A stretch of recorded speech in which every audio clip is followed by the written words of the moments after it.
ഇത് കണ്ടതേ, ഇതാണ് എൻ്റെ തക്കുടൂരും രണ്ട് കരുമാടി പൂച്ചകളും ഉണ്ട്. അപ്പോൾ അവർക്കുള്ള ഫുഡ്. അതായത് ഇവിടെ ഇപ്പം മീൻ ശബരിമല സീസൺ ആയതുകൊണ്ട് മീൻ ഒന്നും ഇപ്പം മേടിക്കുന്നില്ല, വരവ് കുറവാണ്. അപ്പോൾ അതറിഞ്ഞുകൊണ്ട് ഞാൻ ഈ ഇത്തരം മീൻ ഉണ്ടാവും, ഇത് ഒരു പാക്കറ്റായിട്ട് കടയിൽ നിന്ന് മേടിക്കാൻ കിട്ടുമല്ലോ. അപ്പോൾ അത് 30 രൂപ 25 രൂപക്കൊക്കെ. അപ്പം ഞാൻ ഇവർക്ക് കൊടുക്കാൻ വേണ്ടി ഒരു പാക്കറ്റായിട്ട് മേടിച്ചിട്ടുണ്ട്. അപ്പോൾ ഓരോ ദിവസം ഇതുപോലെ വറുത്ത് പൊടിച്ച് ചോറിനോട് കുഴച്ച് കൊടുക്കും. രണ്ടുപേരും ഞാൻ വീട്ടിലിട്ടേക്കാം കേട്ടോ. അത് ഞാൻ കാണിച്ചു തരാവേ, കാണിച്ചു തരാം. എന്നാടി ഇറങ്ങണോ? ഇറങ്ങണോ? വിശക്കുന്നുണ്ടോ? വിശക്കുന്ന തക്കുടു. അയ്യേ തക്കുടു, അയ്യേ തക്കുടു എവിടെ പോയി? നീ എവിടെ പോയി? അഴുക്ക് പിടിച്ചിട്ട് എവിടെ? അയ്യേ നിറച്ചു അഴുക്ക്. നീ എവിടെയാ ചെളി കളിക്കാൻ പോയേ? എൻ്റെ മേത്ത് തൊടണ്ട തൊടണ്ട തൊടണ്ട. നീ എവിടെ പോയേ? നീ എവിടെ കളിക്കാൻ പോയേ? എവിടെയാ കളിക്കാൻ പോയത്? എന്നെ തൊടണ്ട നീ പോയേ? എന്നെ തൊടണ്ട ദൂരേക്ക് മാറി പൊയ്ക്കോ. പൊയ്ക്കോ. മേത്തപ്പടി അഴുക്കാക്കി. ഇറങ്ങിക്കോ. അവർക്ക് ഞാൻ രാത്രി അവരെ ഇവിടെ കിടത്തണേ.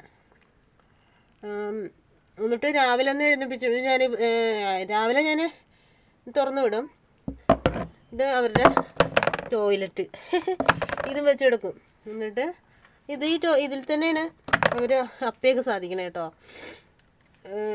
വേറെ കുഴപ്പമൊന്നുമില്ല. അവിടെ തന്നെ വേറെ ഒരു സ്ഥലത്ത് വിടില്ല. ഇവിടെ തന്നെ ഈ പാത്രത്തിൽ തന്നെ അവർ അപ്പിയിടും. വേറെ പൂച്ചകൾക്കൊക്കെ ഇങ്ങനെ ഉണ്ടോയെന്ന് എനിക്കറിയില്ല. ഇവരെ ഞാൻ അങ്ങനെ ശീലിപ്പിച്ച് വെച്ചേക്കാം. അപ്പം വെള്ളവും ഫുഡ് കഴിക്കണ പാത്രം ഒക്കെ റെഡി. എന്നാന്ന് സ്ഥിരം കൂട്ടിലിടില്ല, പുറത്തോട്ടൊക്കെ ഇറക്കും. അത് കഴിഞ്ഞിട്ട് ഒരു ഉച്ച കഴിഞ്ഞൊരു വൈകുന്നേരമൊക്കെ ആവാറാകുമ്പോഴത്തേക്കും വീണ്ടും കൂട്ടിക്കറ്റും. അപ്പോഴത്തേക്ക് കൂടൊക്കെ ഞാൻ ക്ലീൻ ചെയ്ത് ഇടും കേട്ടോ. ഒരാൾ മേളിൽ കയറി കിടക്കുന്നത്. അങ്ങനെ കാലൊക്കെ മാറ്റ്. ഇതാണ് അവരുടെ കൂട്.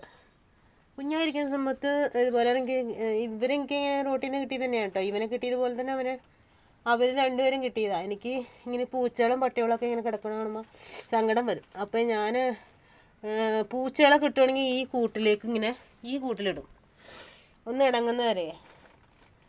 പിന്നെ ഒരു തുണിയൊക്കെ വെച്ച് കഴിഞ്ഞാൽ ആ തുണി കിടന്നോളും. പിന്നെ പാലൊക്കെ കൊടുത്ത് അവരെ ഞാൻ ഉഷാറാക്കിയിടും. ചില പൂച്ചകൾ വളർന്നു കഴിയുമ്പോൾ പോകും കേട്ടോ. കുറേ പൂച്ചകളുണ്ടായിരുന്നു, ഒക്കെ പോയി. ചിലവരൊക്കെ പ്രഗ്നൻ്റ് ആയി കഴിയുമ്പോൾ വേറെ സ്ഥലത്തേക്ക് പോയി പ്രസവിക്കാൻ പോകും. അങ്ങനെ അപ്പോൾ അത്രയേ ഉള്ളൂ. ടാറ്റാ.